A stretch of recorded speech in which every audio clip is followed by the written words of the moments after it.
Disfruta con nosotros una buena taza de café. Uno casi puede predecir que va a aumentar en los homicidios y la violencia. Es que ahí está también hospedado un líder del cártel del Golfo. Entonces realmente iban sobre él.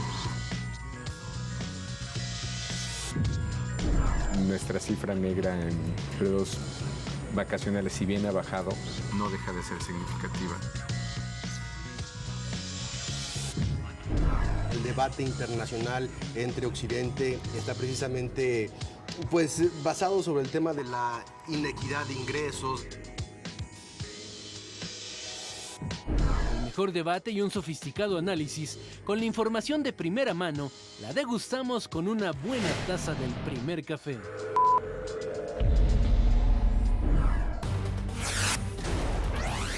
Por presuntos nexos con el crimen organizado, consignan a Jesús Reina, exsecretario de Gobierno de Michoacán. Diversas declaraciones ministeriales que confirmaron que Jesús Reina sostuvo varias reuniones con integrantes de la delincuencia organizada. Destituyen a José Manuel Mireles como vocero de las autodefensas en Michoacán. Anuncia el presidente Enrique Peña Nieto cierre de garitas en todo el país. Quedan cerradas estas garitas. Sin duda, los habitantes que transitan por estos lugares, por estas regiones del estado, son los más beneficiados de esta acción. Protección Civil alerta sobre posible desarrollo de ciclón Amanda. La población también está tomando mayor conciencia de este cambio climático que nos está llevando que en todas las regiones del mundo, como lo diré en la próxima reunión de mayo en el estado de Guerrero, los cambios han sido radicales. Rusia anuncia retiro de tropas en la frontera de Ucrania. Нам все время говорили, что беспокоят наши войска у украинских границ. Мы их отвели. Они находятся сегодня не на украинской границе, а в местах, где они проводят свои регулярные учения. 200 personas mueren en Nigeria por ataque del grupo terrorista Boko Haram. ¿Qué tal? Muy buenos días, bienvenidos al primer café en este jueves 8 de mayo del 2014. Los saludamos con muchísimo gusto y les damos las gracias por acompañarnos. Ana María Salazar, Raimundo Rivapalacio, ¿cómo están? Muy buenos días. ¿Cómo les va? Muy buenos días. Urge este primer café esta mañana. Ya de jueves. Sí, ya. ¿Te urge, Raimundo? No me urge, yo sigo dormido, entonces no me preocupa el primer café, el segundo café. Oye, ayer hubo una cumbre en Cancún, ¿eh? Sí. Sí. Ayer se reunieron dos presidentes, el presidente Enrique Peña Nieto y el presidente de Estados Unidos, Frank Underwood.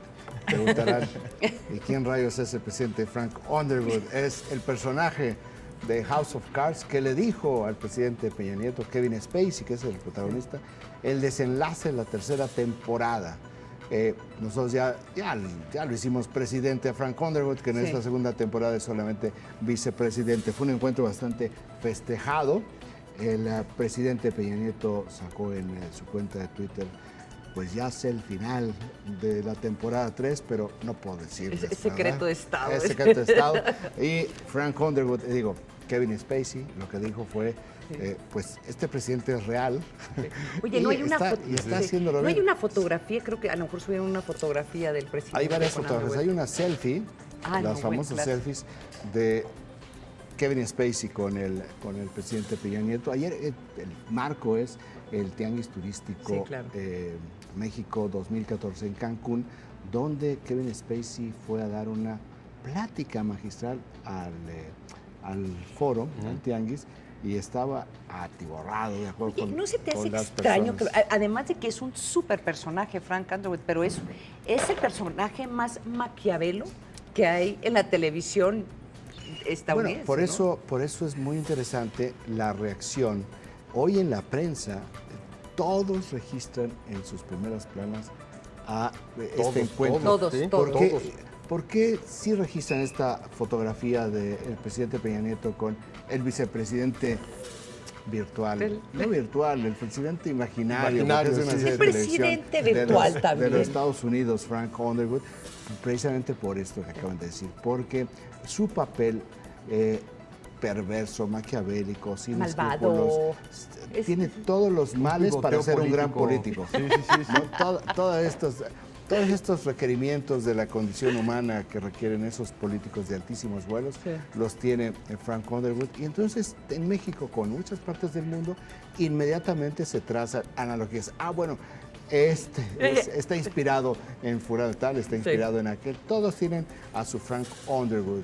Bueno, hasta China, que es la única de las pocas series de Estados Unidos que no censuró recientemente. Pues aquí en una entrevista que hicimos con Gustavo Madero, me acusó de que era una perversa, que esto no es House of Cards. Pero no eres Frank Underwood. No, gracias, gracias No eres a Dios. Francis Underwood.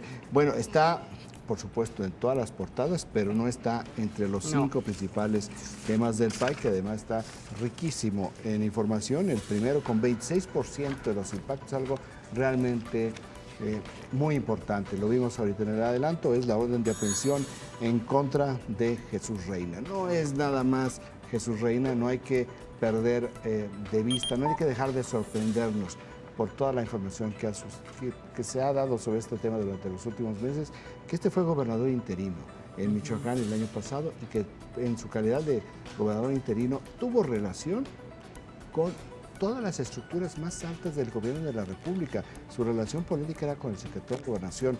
Lo subrayo para que no perdamos de vista. Si este caso, como lo plantea la PGR, lleva a un buen destino y se le condena, habremos visto a lo que plantea la Secretaría, la Procuraduría General de la República, y lo vamos a ver más adelante, un político de altísimos vuelos como parte de la, no protección de delincuentes, parte de la delincuencia organizada. 26% de los impactos tiene este tema y luego se viene al 20% de los impactos el reporte de INEGI, que estuvo muy activo ayer, ahorita lo vamos a ver, donde dice que aumentó la desocupación. En el primer trimestre, dice el INEGI, se registró una desocupación, un desempleo, de 5.25%. En el primer trimestre, insisto, que es 0.44% más que en el primer trimestre del 2013. No son buenas noticias económicas, como también lo registra el tercer tema. El cuarto tema, es el cuarto voy a tema, brincar ligeramente el cuarto tema, con 18% de los impactos, que es el informe, el reporte del Banco de México, que recorta su perspectiva de crecimiento. Por tercer mes consecutivo, el Banco de México recorta el crecimiento y lo lleva de 3.09% a 3.01%. Esto es ligeramente, bueno, no ligeramente inferior, es bastante menor que lo que registra en la organización económica. ¿Es temprano en el año para empezar con esas previsiones, para pensar que va a bajar y va a bajar mucho? Bueno, ahorita vamos a ver ese tema porque yo tengo un argumento que está más cercano a la Secretaría de Hacienda que a lo que están señalando. Lo vamos a ver en unos momentos, pero la Organización Económica, la Organización para la Cooperación Económica y el Desarrollo establece la tasa de crecimiento del 3.4%, pero el Fondo Monetario Internacional sí lo tiene en 3%. La Secretaría de Hacienda, que no ajusta sus previsiones de crecimiento hasta mayo, este es el mes donde podría llegar a ajustar, lo mantiene en 3.9%. Oye, viene, en el siguiente punto, viene John Kerry a México. Ese es el tercer tema. Sí. John Kerry llega a México el 21 y 22 de mayo. Él va a Brasil después de México. Es muy interesante esta visita a dos países. John Kerry lo que viene a hacer, dijo el Departamento de Estado, es a reforzar los acuerdos a los que se llegaron en la última cumbre de líderes de América del Norte con el presidente Obama, que fue en febrero en Toluca. En realidad son tantos los acuerdos que se alcanzaron que no viene a hacer una revisión de todo, le da un énfasis a la parte de educación, a revisar también la parte de la seguridad. En Estados Unidos había sido muy criticado por el mal acercamiento, poco acercamiento que ha tenido con América Latina, mucho con Medio Oriente, pero Kerry como secretario de Estado dejó muy abierto, y hace 2 meses lo estaban criticando muy fuerte y creo que es una respuesta a esa crítica interna. Criticando un poco tardía, en forma tardía, porque previo a la reunión de los líderes de América del Norte en Toluca, el canciller José Antonio Meade habló con él en Washington en las reuniones preparatorias, y lo que él ha comentado es que se sorprendió del nivel de detalle que tenía ya en el manejo regular de John Kerry sobre, no únicamente sobre México, sino sobre la región. Es decir, estas críticas que hubo de que parece el primer ministro de Canadá, donde no existe en América Latina, los tomó en cuenta, y lo que cuenta José Antonio Meade es que el nivel de información, de matiz, de conocimiento que ya traía sobre México y sobre la región fue muy sorprendente frente a lo que se había encontrado previamente. Y John Kerry es extraordinariamente interesante como secretario de Estado porque fue senador por muchísimos años en el Comité de Relaciones Internacionales. O sea, de hecho, cuando fue candidato a la presidencia, se le acusó que sabía demasiado sobre relaciones exteriores y muy poco sobre la política interna de los Estados Unidos. Si ustedes se acuerdan de esa campaña que obviamente perdió, pero es un hombre que inherentemente sabe mucho sobre relaciones internacionales y también sobre Latinoamérica. Entonces va a ser interesante. Saben que van a empezar a crearse conspiraciones, ¿no? No, viene para darle línea al Senado sobre la reforma energética. O sea, van a empezarse a crear todas estas conspiraciones que está aquí para presionar al gobierno de México. Pues ya sabes cómo son esas conspiraciones. Pues el Senado puede invitarlo. El último tema de este PAI que nos proporciona la agencia Intel de condición de por ciento, digo, que puede invitarlo a ustedes, que ya anuncian las audiencias públicas sobre la reforma energética. Que vean, pues que vengan, así que no saben, tampoco sabe nada de energía, pero total, Alfonso Cuarón, puede Alfonso Cuarón, ahora pues también puede dar. Estas audiencias se van a desarrollar, de acuerdo con el Senado, durante mayo y junio. Comienzan el próximo lunes en Querétaro, comienzan físicamente en Querétaro, pero realmente comienzan hoy a las 7 de la noche, porque la Presidencia de la República anunció ayer que va a abrir un chat masivo para que haya funcionarios respondiendo preguntas. Este chat masivo le llaman Hangout. Qué chistoso, ¿eh? Que le llaman Hangout a un chat masivo, porque el Hangout... Es que por el tema de Google. Google fue el que empezó realizando este tema de los Hangouts, y vía las cuentas de Google Más es como se realizan los Hangouts, porque es un tema de interacción masivo de una persona. Sí, qué bueno que lo sean. Así exactamente va a ser. Van a tener que registrarse, es decir, aquellos trolls que se le llama a los porros en las redes sociales, no, se tienen que registrar, pueden opinar, pueden preguntar lo que quieran, dar su punto de vista, pero sí tienen que ser personas registradas de carne y hueso, es decir, que se sepa quiénes son, y además sí se va a hacer una selección, y aquí va a venir un poco la crítica, una selección de 7 preguntas.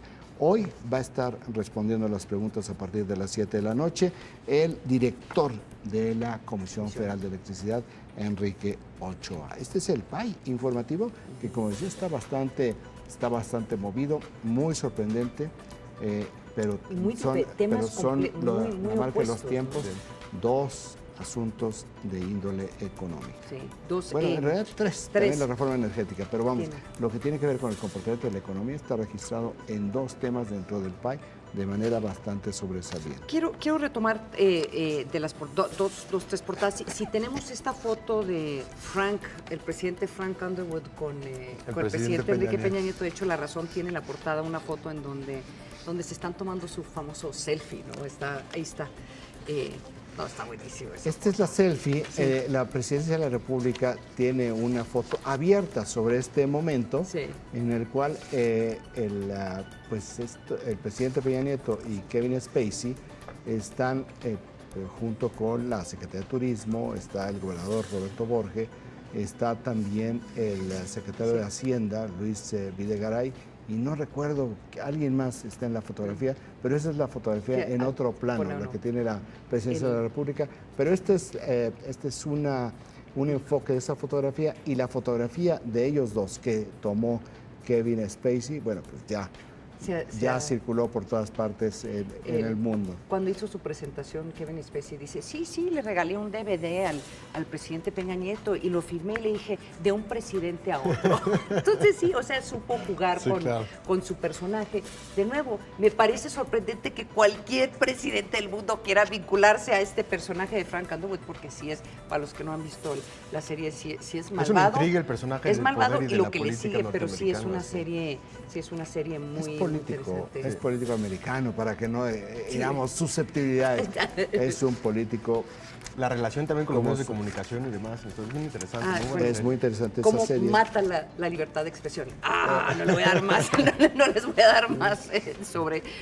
Y en Milenio trae un comentario de Beltrones. Duda el senador Beltrones que borren los filos políticos, imaginativo el planteamiento de Lozano sobre telecomunicaciones. Entonces ya está empezándose a ver en un momento en donde debería de haber bastante consenso de cómo se va a llevar estas extraordinarias, pues surgen ahí, están, por ejemplo, los comentarios del senador Beltrones, perdón, Mario Fabio, del diputado Beltrones, me lleva a pensar que pues todavía hay mucho jaloneo, si no en algunos aspectos específicos de estas leyes secundarias, por lo menos en el proceso. Y yo les propongo que veamos la portada de El Financiero, que para los que tienen problemas cardíacos, les sugiero que no lo vean.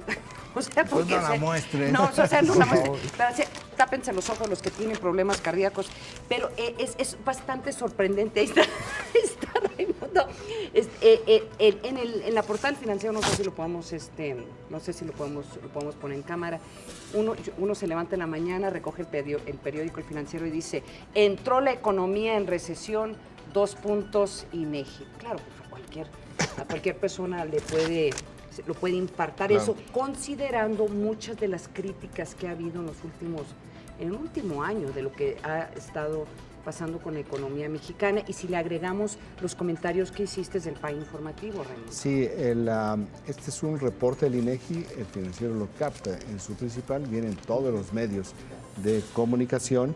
La recesión se establece por no un capricho, sino una definición de un economista de la India hace ya varios tiempos, que más de 2 meses consecutivos en una tendencia, pues marca la tendencia, y entonces se establece que más de 2 meses en caída de crecimiento económico es una recesión. La recesión genera un problema económico de otra naturaleza, se contrae la economía, pero el subsecretario de Hacienda, Fernando Portela, dijo ayer mismo que la economía se va a recuperar en la segunda parte del año. Sí. A partir de junio, dice textualmente, estamos en el inicio de una espiral de crecimiento, sí, que se debe de empezar, eso ya no lo dice directamente, textualmente, que debe de empezar a verse en junio. Sí. Es algo similar a lo que pasó el año pasado. Con perdón de la redundancia, donde se contrajo la economía, no se soltaron los presupuestos, no hubo inversión del capital privado y se fue prolongando un poco con las negociaciones sobre las reformas constitucionales, y luego pues ya que estábamos en gastos en agosto, pues para qué soltar la economía si ya viene el informe del presidente. Entonces mejor hasta después del informe se suelta el dinero, y efectivamente se suelta el presuesto. Pero no tuvo un impacto en la economía. No, sí tuvo un impacto porque subió el ingreso, subió el gasto, subió el empleo, pero volvemos al mismo ciclo. Mira, habría que ver un poco lo que está diciendo El Financiero, y también la editorial de Enrique Quintana, en donde están diciendo que los indicadores que están usando para hacer este análisis son indicadores que ya vienen desde el año pasado. O sea, están viendo ciertos indicadores, más allá de los 3 meses que mencionas tú, son indicadores cíclicos en donde ya lo que están diciendo es que esto ya es un problema que viene. Te estás refiriendo a lo que le llaman el índice coincidente. Exacto. El índice coincidente que tiene 21 meses. Exacto. A la baja. Es decir, no, este gobierno tiene, ¿cuánto? 16 meses, ¿no? Aproximadamente diciembre del 2012, rebasa por mucho. Este gobierno viene desde el gobierno de Felipe Calderón. Eso es lo que señala sobre el índice coincidente. Y Enrique Quintana lo que dice es que Eduardo Sojo es un aguafiesta casi, o sea, diciendo, a ver, híjole, pues ya sí, para estas horas, cierto, ya estábamos esperando. ¿Cómo se le ocurre decir que vamos, que hay recesión?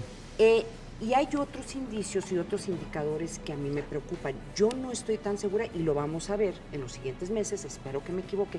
Walmart salió con sus números de estos últimos meses salieron mal, o sea, la gente no está comprando.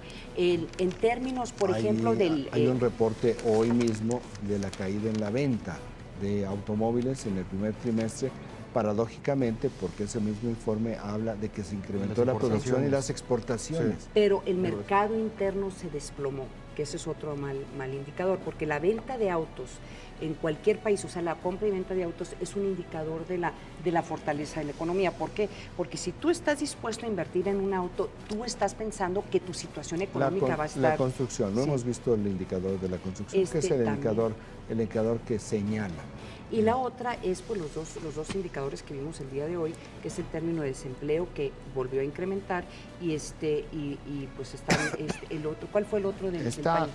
Es la recorte de la expectativa de crecimiento. Lo del empleo es junto con pegado. Si se contrae la economía, pues la gente no está empleando a personas. Yo no es que quiera hacer aguafiesta, pero yo veo varias situaciones en los siguientes meses que podría impactar lo que va a suceder en los siguientes meses. Eduardo, Enrique Quintana lo menciona en su columna, en el sentido, seguimos muy amarrados a la economía de Estados Unidos y la gran preocupación de lo que pueda suceder en Ucrania es que si se llega a agravar el conflicto, y no tiene que ver un conflicto militar, pero el conflicto en donde se pueda cuestionar el flujo de hidrocarburos de Rusia a Europa, le va a pegar a Estados Unidos. Y el segundo tema que viene... No tanto, le va a pegar mucho a Europa, va a beneficiar mucho a México, va a subir el precio del petróleo. La economía de Estados Unidos está teniendo indicadores muy interesantes, más positivos de lo que esperaban. Sí, la tasa de desempleo bajó, el crecimiento fue varias décimas de punto superior a lo que estimaban. O sea, la economía en Estados Unidos está teniendo un comportamiento más positivo de lo que estaban esperando. Y el otro que viene, ya lo tenemos a la vuelta a la esquina, y me llamaron porque lo escribí en una de las columnas para el Financiero, me dijeron, es una aguafiesta, pero ni modo, aguántense. Es el Mundial. Hay muchos indicadores, y estos se han hecho estudios, que baja mucho la productividad de muchas empresas.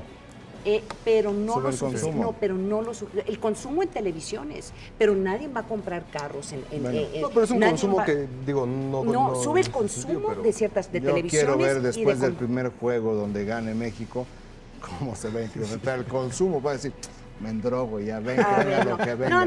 Viva México. Y viene la cruda realidad, ya ves, por eso me llaman ahora, y viene la cruda realidad, julio, agosto y septiembre. Sí, es cierto, tú eres como Eduardo Sojo. Eres una aguafiesta. Sí, verdad, gracias, oye, eso es un... Pero yo veo en los siguientes meses muy complicados. Ya, vámonos a un corte, porque ya son 7:24, ya estás muy cerca. No quieren escuchar la realidad, no quieren escuchar. Vámonos a un corte, sí, por favor. Vámonos.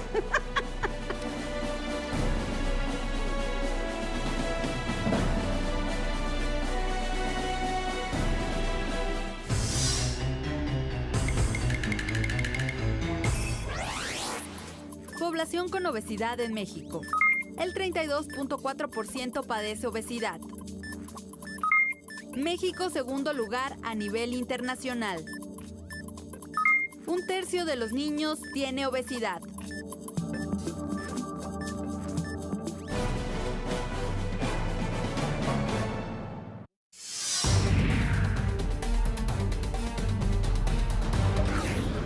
Nigeria se encuentra en pánico.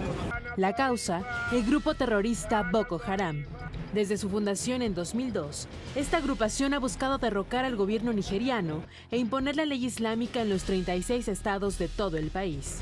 En lengua hausa, Boko Haram significa la educación occidental es un pecado, y a lo largo de su existencia han perpetrado numerosos atentados contra las fuerzas de seguridad en Nigeria, los medios de comunicación, iglesias cristianas y escuelas. Hace unos días, su líder Abubakar Shekau se adjudicó el secuestro de más de 200 niñas de una escuela del poblado de Chibok el pasado 15 de abril. I abducted you girls. I will sell them in the market by Allah. There is a market for selling humans. Allah says I should sell. Además, ayer secuestraron a otras 11 niñas de entre 12 y 15 años. La policía nigeriana ofreció una recompensa de $300,000 y aceptó la ayuda de Estados Unidos para dar con su paradero. Se teme que sean vendidas a grupos de trata de blancas y terminen en países como España. Este hecho ya causó indignación en todo el mundo, por lo que a través de una campaña en las redes sociales bajo el hashtag Devolvernos a nuestras hijas, la primera dama de Estados Unidos, Michelle Obama, la activista Malala, el secretario de Estado de los Estados Unidos, John Kerry, y millones de personas exigen que las niñas vuelvan a sus hogares. Pero en medio de la angustia por el paradero de las jovencitas, el noreste de Nigeria volvió a ser blanco de los ataques del Boko Haram. Ayer, más de 200 personas murieron cuando hombres armados asaltaron la aldea de Gamború, en el estado de Borno. Aunque no hay un balance oficial de sus atentados y ataques, se cree que son miles los muertos y desplazados. Tan solo entre enero y marzo de este año, cerca de 250,000 personas dejaron los estados de Yobe, Borno y Adamawa, en los que el presidente Goodluck Jonathan impuso el estado de emergencia en 2013. Regresamos con nuestros analistas a la mesa de El Primer Café. Y cuando yo escucho estas notas, no puedo creer que estamos en 2014. Estas son cosas que uno no se puede imaginar que sigue sucediendo, pero la venta de seres humanos, la venta de niñas, secuestro de son casi 300 niñas, y el gobierno nigeriano sí se tardó sus 3 semanas como para reaccionar. Por razones que habíamos comentado aquí en la mesa, no querían manchar la imagen de Nigeria, no le dieron la importancia, son incapaces. Yo creo que es un problema un poco más complejo. ¿Sí? En la zona, este grupo, Boko Haram, está en guerra con el gobierno desde hace 5 años. ¿Sí? O sea, no es un asunto que de repente un grupo extremista viene y hace este tipo de acción terrorista sin antecedentes. Lo que digo, si nosotros vemos el mapa de Nigeria, ojalá y podamos tener el mapa de Nigeria de nuestra producción. Ahí está. Sí. Bueno, ahí, fíjate nada más, lo que está marcado en naranja es una zona bajo control de Boko Haram. Sí. Estamos viendo ahí aproximadamente 1/4 parte del territorio de Nigeria. Entonces, sí hay un conflicto político muy serio. Boko Haram fue clasificada en el reporte del Departamento de Estado de noviembre pasado como el grupo vinculado a Al-Qaeda en Nigeria. No es simplemente, ¿y estos locos qué es lo que sucedió? No. Lo que digo es una estructura político-militar extremista, bien estructurada, financiada, que están, lo que acaban de hacer es escalar el conflicto con el gobierno nigeriano. El gobierno nigeriano que lo encabeza, fíjate nada más, el presidente, ¿cómo se llama? Goodfellow. Jonathan Goodfellow. Jonathan, el buen amigo, ¿verdad? Ese es el buen muchacho. Entonces, pero, a ver, yo estoy completamente de acuerdo contigo, Raimundo, esta mañana. Pero, pero podían, porque yo no sé, a lo mejor si hubieran secuestrado 300 soldados, si hubieran pedido ayuda. Tardó. Casi 300 y se efectivamente, tardó porque no pudo procesarlo internamente. O sea, no es un asunto de, los gobiernos no importa qué tan malos sean en su gestión. Sucede esto y un gobierno no se queda con los brazos cruzados. No, o sea, no sucede eso. Ahora, ¿qué es lo que sí puede suceder? Que en todo caso podría plantearse qué es lo que pasa con Nigeria, que la forma como reaccionaron no fue lo suficientemente enérgica, que esa es la crítica que le están haciendo. No es de que no lo hicieran, es que lo hicieron muy lento y de manera muy ineficiente. Lo que representa para el tema también del combate al terrorismo, el hecho de que antes se combatía a una figura, se combatía a Al-Qaeda, y lo digo por parte de Estados Unidos y también lo digo por parte de Europa. En ese sentido, estamos viendo ya la aparición de nuevos, no nuevos, pero escaladas de grupos terroristas que no conocíamos anteriormente y que se están diversificando por todo el territorio africano y por todo el territorio del Medio Oriente. ¿Qué reto representa esto para Estados Unidos o para el resto del mundo en el sentido de no poder atacar a Al-Qaeda, sino ya una ideología que está financiando y que se está moviendo por muchas partes del territorio? De nuevo, regresando a la revista El Economist de esta semana, donde se hace esta pregunta, ¿no? ¿Qué está dispuesto a defender Estados Unidos? Pues en términos de incursiones militares, yo creo que las opciones en este momento son muy pocas por la situación económica y la debilidad política que tiene el presidente Barack Obama. No, pero porque además este es un conflicto interno, no es una guerra civil, no es una, es una matanza, pero no hay una política de genocidio en esa zona. Pero sí enviaron ayuda. Sí, enviaron ayuda. Bueno, enviaron ayuda, ¿qué tipo de ayuda? O sea, no están convocando al Consejo de Seguridad de Naciones Unidas para discutirlo, porque todavía no es materia. El comando del Pentágono para África, que por cierto está en Frankfurt, está en Europa, no en África, está enviando ayuda, pero no están en este momento en posibilidades de intervenir. Están mandando expertos del FBI, están mandando expertos en para encontrar. La intención ahorita es encontrar a las niñas. No es una operación militar, es vamos a encontrarlas. El gobierno de Nigeria ayer anunció recompensas de poco más de $300,000 para aquellas personas que aporten información que puedan llevar a encontrar a estas niñas, y no con son las jóvenes, estas relaciones niñas. con las relaciones que tiene Estados Unidos y otros países, porque también hay otros países que están colaborando seguramente en los otros países fronterizos con Nigeria, va a ser un esfuerzo de inteligencia.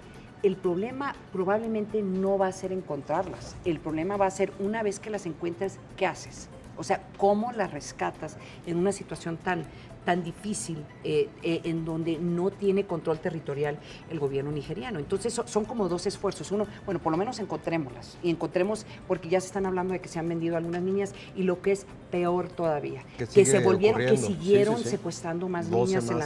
Sí. Entonces, aquí de nuevo la crítica es en parte por la comunidad internacional, que nos fijamos un poco tarde, pero nos fijamos un poco tarde porque el gobierno de Nigeria no le quiso dar la importancia que se merecía las horas después que se supo de este secuestro. Yo recuerdo que la BBC empezó a hablar de esto casi a las horas, dije yo, que adolescentes, y no puede ser, las van a... O sea, me quedé yo con la duda y luego volví a buscar la nota como unas horas después y como que se perdió porque están sucediendo muchas cosas, particularmente que no salió el video lo de Ucrania, ¿no? Y no fue hasta que salió este video en donde dice él con una maldad. El lunes. Sí, el lunes. Es lo que genera ya una atención internacional. Este es tema de portada y de titulares en los noticiarios de radio y televisión en todo el mundo. Entonces, creo que el de los pocos países donde no toma esa atención es en México, pero bueno, tampoco es noticia nuestro provincialismo. Yo les quiero hacer una pregunta así un poco complicada. ¿Qué pasaría si hubiéramos sabido en el momento que se estaban llevando los templarios, como se dice el doctor Mireles?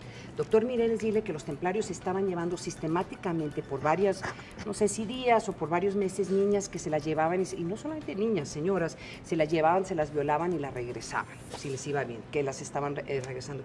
¿Qué hubiera pasado si hubiéramos sabido en los medios de comunicación que esto estaba sucediendo? ¿Cómo hubiera reaccionado el gobierno de México? Hubiera tomado acciones más rápido. ¿Tú crees, Raimundo? Sí. Yo no estoy seguro. Porque vuelve al tema porque hasta la fecha, bueno, es lo que desata el plan de Michoacán, la estrategia de Michoacán en este momento, es hasta cierto punto estas declaraciones que hace el doctor Mireles sobre estas niñas y se empiezan a publicar en algunos medios mexicanos.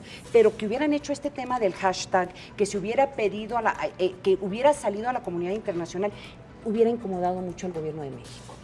¿Por qué? Porque es la imagen de un país. ¿Cómo puede ser que en México se estuvieran llevando sistemáticamente niñas? Es peor no niñas? Hacerlo. Pues por eso, claro, o sea, por eso iban a actuar. O sea, ese es parte del papel de los medios de comunicación, ¿no? Poner atención en este tipo de temas, y donde un gobierno dice, a ver, vamos, mejor que no se sepa, poner la lupa para que se actúe de inmediato. De cualquier manera se va a saber. O sea, el tema es que se va a saber. Entonces, si se va a saber, es mejor atacarlo desde un principio.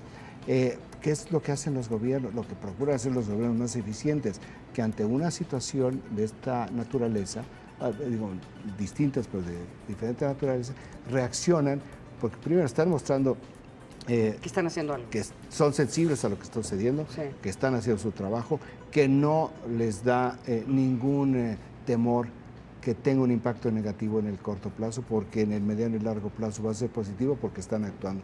Este caso de Nigeria evoca muchísimo lo que sucedió en Ruanda Claro. Hace 10 años. Claro. Entonces, si nosotros nos recordamos lo que pasó en Ruanda y vemos cómo la inacción... Fue 20 años. 20 años. Hace 20 años. La inacción del gobierno en Kigali, la capital de Ruanda, y la mirada muy distante de las potencias que sabían que estaba sucediendo, bueno, pues pasa aquello que fue una política de genocidio. Y el gobierno de Estados Unidos en ese momento no lo quería clasificar como genocidio. ¿Por qué? Porque el momento en que lo clasificaba como genocidio tenían ciertas responsabilidades legales de entrar, ¿sí? Pero vuelvo al tema. Tú lo has dicho correctamente. Si tú vas a tener un buen manejo de medios y vas a ser un buen gobernante, pues reaccionas. ¿Cuántos gobernadores en este momento saben que se les está deteriorando en una forma importante la seguridad de sus estados y no lo están sacando a la luz por lo mismo? Por la imagen del gobernante, por la imagen del Estado, por la situación económica que está esto. O sea, lo que menos quieren es que se dé una imagen de que hay un problema de ¿Pero ahí sigues con la crítica al gobierno de Nigeria y la reacción del gobierno de Nigeria? ¿O sí, Nigeria ya lo dejó hace rato. No, porque ya el gobierno de Nigeria podía... Bueno, lo que estás tratando de entender es que los gobernantes, su instinto natural es esconder este tipo de notas, por más horribles que sean. ¿Tú crees que en México se podría esconder algo así? Se escondió por mucho tiempo este tipo de cosas. Masacres de 300 personas en Tamaulipas o en Durango. Que no. A ver. Aquí en esta mesa se criticó muchísimo al gobernador interino de Michoacán, Jesús Reina, porque decía que no pasaba nada en Michoacán. Entonces, no fuimos los únicos. En esta mesa se decía, el gobernador sigue diciendo esto, que no pasa nada, pero todos los datos nos dicen esto. Entonces, ¿se ocultó o no se ocultó? No se ocultó. Cuando tú hablas de lo que sucedió en Tamaulipas, eran fosas clandestinas, no se conocían. No es de que fueran al campo abierto y simplemente decían, no, vamos a callarlo, porque esto nadie se va a enterar. Pero ¿por qué no se ocultó? Porque entró el gobierno federal. La reacción de los gobiernos que tienen la responsabilidad de estas reacciones iniciales generalmente son malas, generalmente no hacen lo que tú dices, Raimundo, que es... Esto va a salir a la luz pública, aceptémoslo y busquemos, confrontémoslo y hagamos lo que se debe de hacer como gobierno, que es tratar de buscar ayuda, exigir apoyo y sobre todo empezar a informar lo que está pasando para que no sean los medios de comunicación que estén ellos sacando la nota. O sea, lo que tú dijiste, Raimundo, es un gobernante que tenga una mínima capacidad de pensar en términos de una estrategia de manejo de crisis. Ni siquiera es un asunto de capacidad de pensar, es un libreto. Es cómo administras una crisis, cómo controlas una crisis, cómo sales inmediatamente, de qué manera sales y cómo actúas. Entonces, hay curvas de aprendizaje. Bueno, en el caso del gobernante, el presidente de Nigeria, te lo dicen todos los expertos en secuestro. Cada hora que pasa, es más difícil poder liberar a una persona secuestrada. Ahora, lo que están diciendo es que cada día que fue pasando se volvió más difícil poder rescatar a estas niñas. En el caso de los secuestros son críticas las primeras 48 horas. Ayer empezaron a circular los nombres de las niñas por redes sociales. El gobierno había solicitado que no se dieran a conocer porque ponían en peligro a las niñas, pero hablamos de una controversia que también se generó a partir de los nombres. Se difundieron varios nombres. Y primero vino esta crítica, que no digan eso, y luego vino una crítica adicional que tiene que ver con un aspecto ya religioso. Es por qué no están los nombres de las niñas musulmanas. Sí. Porque este grupo es musulmán, pero no es nada más musulmán. O sea, los musulmanes no son por definición radicales ni extremistas, claro.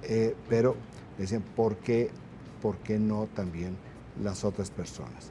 Ahora, lo que tenemos hasta este momento es que este grupo Boko Haram trató muy poco la religión de las niñas, las tiene detenidas en algún lugar, escondidas en algún lugar, no ha liberado absolutamente a nadie y su líder sale en este video del lunes pasado a decir que eso es lo que le dijo Dios, que es lo que le dijo Alá, entonces que las va a vender. Hay mercado y que lo hace. Porque las niñas no deben ir a la escuela, particularmente educación occidental. ¿Cuál es el subtexto? O sea, la reacción es contra la educación secular, dice, esto no puede suceder. ¿Cuál es el subtexto de esto que está sucediendo? Un delito transnacional, transfronterizo, que es la trata. O sea, lo que él está diciendo de una manera cínica es este es nuestro negocio, esta es una manera como nosotros accedemos a recursos.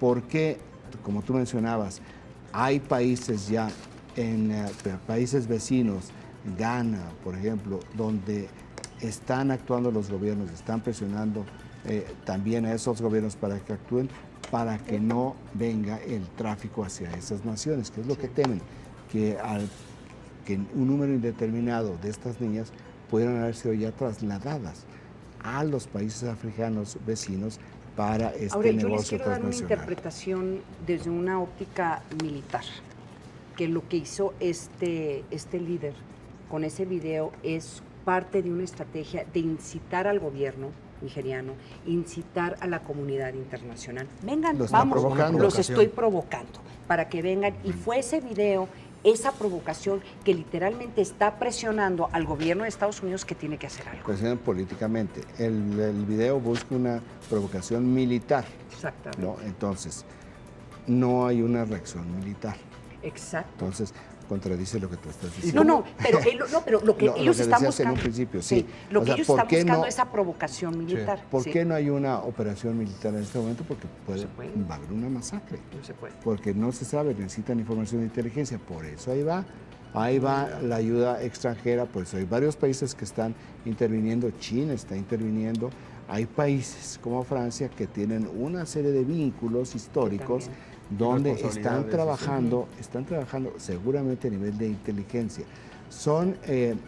Nigeria no fue una colonia francesa, fue una colonia inglesa. Los países que fueron imperio mantienen todavía una serie de relaciones y redes de información y de comunicación que están abajo de las redes, institucionales y oficiales. Esas son parte de las redes que se utilizan en este tipo de situaciones. Es como cuando secuestran a extranjeros en algunos países, van los países que eran imperio y que tenían esas colonias porque saben cuáles son las puertas donde se puede tocar para que llegue el mensaje. Y para Nigeria como potencia, ¿esto qué va a ocurrir? Es decir, en África, el país con potencia económicamente. Nigeria es el país africano de mayor crecimiento en el último año. Exacto. Es adicionalmente uno de los países con los cuales México está formando un grupo de naciones emergentes con unas economías ya de punta para hacer un contrapeso a los famosos BRICS.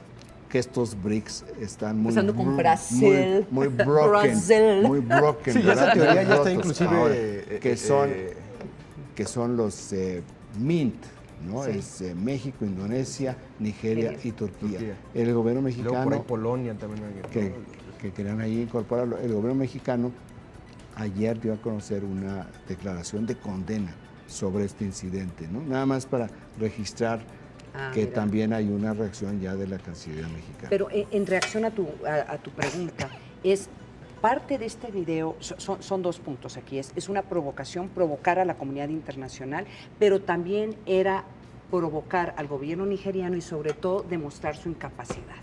Eso fue. Yo creo que estaban esperando estos, claro que el gobierno nigeriano iba a tener alguna reacción, te secuestras casi 300 niñas y van a hacer algo. Pues yo estoy también convencida que este video era una forma de demostrar la incapacidad, exponer al gobierno nigeriano. Así es, aquí Miriam Moreno nos manda un tuit, nos dice, bueno, aquí en Reynosa, dice, nos enteramos por los medios, no por las autoridades de lo que está sucediendo. Efectivamente, los medios juegan en este sentido, o en estos momentos, un papel muy importante. Los medios no son agentes de cambio. No. O sea, quien piense que los medios son agentes de cambio no entiende nada de los medios de comunicación. Los medios ayudan fundamentalmente a movilizar a las autoridades, a las instituciones. Y a la opinión pública. Entonces, para presionar ese cambio. En esta dialéctica, de tal manera que la participación de los medios en el registro de los hechos o en la denuncia de aquellas que son irregularidades ayudan para que no haya omisión, no haya negligencias y haya celeridad. 7 de la mañana con 48 minutos, vamos al último corte aquí del primer café, pero antes es momento de conocer un adelanto de lo que nuestra compañera Jania Nobel nos tiene preparado para el informativo de la noche del día de hoy. Adelante, Jania, ¿cómo estás? ¿Qué tal, compañeros del Primer Café? Este jueves, senadores se reunirán con Frank Lagoux, relator especial de las Naciones Unidas, sobre la promoción y protección del derecho a la libertad de opinión y expresión. Se espera un intercambio sobre las condiciones en las que se ejerce el periodismo en México. Nada sencillas, donde las agresiones contra los comunicadores son una constante y colocan a nuestro país en una situación similar a la que se vive en Irak incluso. La CNDH informó que desde el año 2000 ha registrado el homicidio de 88 periodistas, presumiblemente por razones relacionadas con su actividad, y 41 atentados a instalaciones de medios de comunicación. También de 2005 a la fecha ha documentado la desaparición de 20 profesionales de la comunicación. Los detalles se los doy a las 8 en punto. Hagamos costumbre, acá los espero.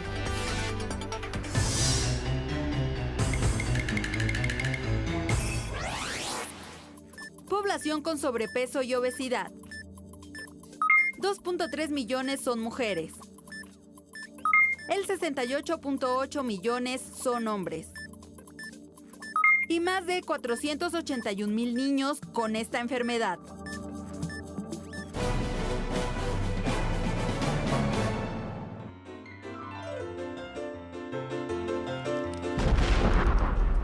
Miren nomás la polémica que desató el alcalde de la ciudad boliviana de Santa Cruz de la Sierra, Percy Fernández. Se encontraba en un acto público y ¿qué cree? Andaba de mano larga el muy mañoso. Tocó la pierna de la reportera Mercedes Guzmán, quien quitó la mano del funcionario. Más tarde Fernández pidió disculpas diciéndole que no fue su intención ofenderla. ¿Usted le cree? Hola, siempre que me da un beso me hace comer un pedo. Que yo soy un travieso, me dicen mis hermanos, porque cuando era chico no me amarraron las manos. Tal vez será por eso que soy un mano larga. Cuando estoy con mi novia no me resisto a tocarla. Pongo la mano aquí, pongo la mano allá. Mi novia se molesta, qué vergüenza a mí me da. ¿Cómo lo ve? Nada perdido, ¿verdad? Y personalidades participaron en una protesta frente a un famoso hotel de Beverly Hills, propiedad del sultán de Brunei. Y es que a finales de abril comenzó a aplicar en su país la ley islámica que incluye castigos como apedrear hasta la muerte a homosexuales. Incluso algunos amenazaron con no regresar más a ese hotel. Pero usted se agazapa como si fuera lo que es, un maloso toda la vida que hace el mal al mundo, a la niñez, a todo el mundo. Bueno, y estos sí se pasaron, oiga. Aunque ya pidieron disculpas, le platico. MSNBC emitió un segmento relativo a la celebración del 5 de mayo en donde apareció un hombre con sombrero mexicano y tomando tequila. ¡Apa ocurrencias, eh! Ya sabe, nunca falta el creativo del grupo. ¿Le entendió? Ni ma... ¿Cómo no? ¿No dijo usted que sabía hablar como los gringos? Sí, pero habla más en Garibaldi. Bueno. Y así las cosas. Hasta aquí, las quemadas del día. Aquí tenemos varios, ¿eh? Yo creo que la primera es este cinismo de este político boliviano que lo que te habla es de una cultura. Sí. Tú no puedes... este es un acoso sexual que es penado, es penado en otros países. Exactamente.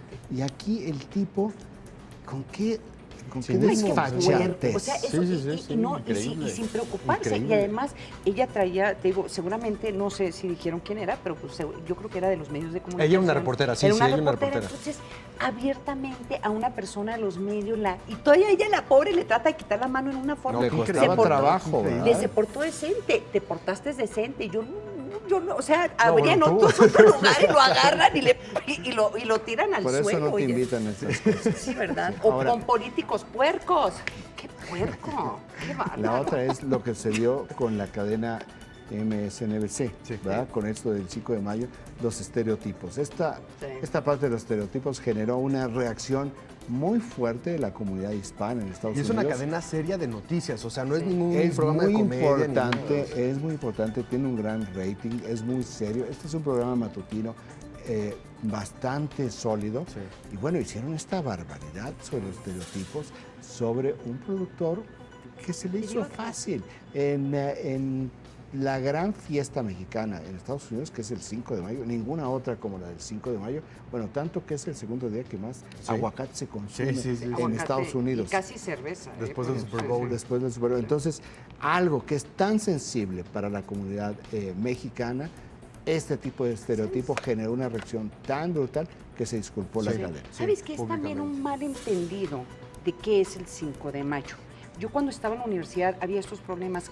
Se celebraba el 5 de mayo en la universidad. Son los ignorantes. No, los ignorantes, pero veías tú en la universidad, empezaban, se disfrazaban así los estudiantes y los mexicanos que estábamos en la universidad. A ver, esperen, primero el 5 de mayo no es el día de la independencia y dos, no la fría. Entonces empezaba y eran unas borracheras.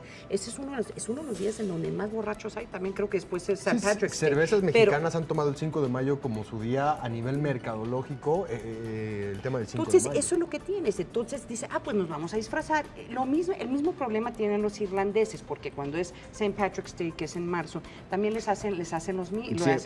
Pero no salen, porque el lobby irlandés es muy fuerte. Sí. Yo ya quiero ver que le hagan, este tipo de estereotipos de los afroamericanos o del que les hagan algo así. Con afroamericanos, con irlandeses, con italianos, con judíos, que tienen fuertes lobbies en el Capitolio. Completamente de acuerdo. Aniquilan en términos de publicidad a las cadenas. Claro, como todavía no está la comunidad hispana en los niveles donde tú dices, ¿saben qué? Retiramos toda la publicidad. Y una figura como Jesse Jackson, una figura de estas que también no hay todavía. No hay todavía, Pero vamos, al final la cadena reaccionó rápidamente y dijo, ¿saben qué? Ofrecemos una disculpa porque sí, aquí se excedieron y se utilizaron estereotipos que nunca deben de haberse empleado. Y me dieron un zap en la cabeza. Con una botella de cerveza. Y por otra parte, la venta del hotel más famoso de Los Ángeles, de los hollywoodenses, que no quieren que se vaya con un sultán, que lo compre un sultán. Y bueno, vemos a Jay Leno porque el sultán creo que de Brunei. Y querían imponer estas reglas del Shah. Hasta hace pocos años, el hombre más rico del mundo durante muchísimos años, el sultán de Brunei, con el petróleo era... Pero y es la crítica de la política en contra de los homosexuales, en contra de los gays, en una ciudad muy liberal y donde hay un porcentaje interesante. El Hotel Beverly Hills, que es un hotel exclusivo, muy exclusivo, en Beverly Hills, que está en una colina, que parece como en un pequeño bosque. Oigan, nos entraron muchos tweets, se los agradecemos, no nos va a alcanzar leerlo, es que Raimundo tenía mucho que decir esta mañana. 7:59, Ana María, nos vamos. Muchísimas gracias por escribirnos. Los dejamos con las imágenes que ocurren en el mundo, los hechos peculiares y curiosos de lo que usted no se puede perder. Muchas gracias. Gracias, saludos. Que les vaya muy buen día.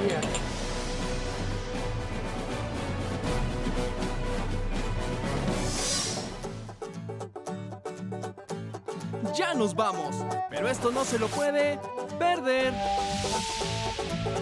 En Japón, un desfile de modas desafió la gravedad e impactó a los asistentes de una zona comercial de Tokio.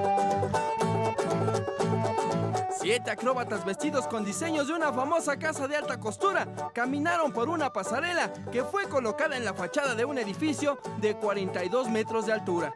Esta demostración fue considerada como el primer desfile en el aire que se realiza en Japón. Los organizadores de este espectáculo señalaron que con esto buscan animar al público a ser más audaces al momento de pensar en la moda. Así nos despedimos, pero recuerde que si se trata de algo raro, loco o divertido, seguro es algo que no se puede perder.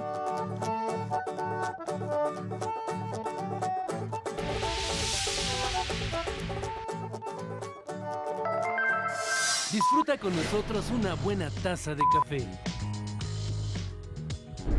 Uno casi puede predecir que va a aumentar en los homicidios y la violencia. Es que ahí está también hospedado un líder del cártel del Golfo. Entonces realmente iban sobre él.